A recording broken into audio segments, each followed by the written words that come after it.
একযোগে 4 দেশের ফিলিস্তিনকে স্বীকৃতি দেওয়ার পরও বিক্ষোভ অব্যাহত রয়েছে বিশ্বের বিভিন্ন দেশে। গাজায় ইসরায়েলি আগ্রাসন বন্ধের পাশাপাশি আন্তর্জাতিক আদালতে তেল আবিবের বিচারের দাবিতে চলছে এই আন্দোলন। চলতি সপ্তাহের শুরু থেকেই ইতালি, গ্রিস, ভারত সহ বিভিন্ন দেশে জোরালো হয় বিক্ষোভ।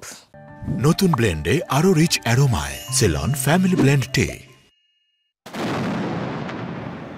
ইতালির জেনোয়া বন্দরে চলছে ধর্মঘট আর বিক্ষোভ, স্থবির জনজীবন। ফিলিস্তিনের পতাকা হাতে রাস্তায় শ্রমিক, শিক্ষার্থী আর সাধারণ মানুষ।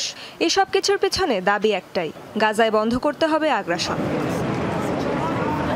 চলতি সপ্তাহের শুরু থেকেই বিশ্বের বিভিন্ন দেশে জোরালো হয়েছে গাজায় ইসরায়েলি আগ্রাসনের বিরুদ্ধে বিক্ষোভ, প্রতিবাদ। শনিবার গ্রিসের রাজধানী এথেন্সেও ফিলিস্তিনের পক্ষে রাস্তায় নামে শত শত মানুষ। পার্লামেন্ট ভবনের সামনে জড়ো হয়ে প্রতিবাদ জানায় ইসরায়েলি আগ্রাসনের। গ্রিস সরকার যেন অবিলম্বে খুনি রাষ্ট্র ইসরায়েলের সঙ্গে সব সম্পর্ক ছিন্ন করে। গণহত্যায় জড়িতদের সঙ্গে সব ধরনের সহযোগিতা বন্ধ করতে হবে।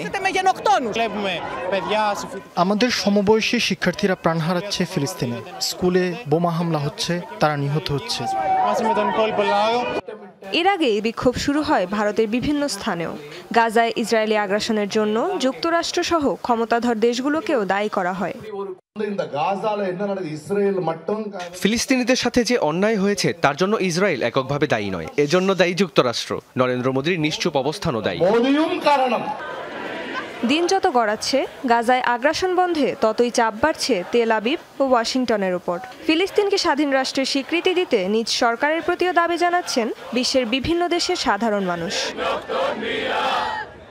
রেজওয়ানা সাইমা, যমুনা নিউজ।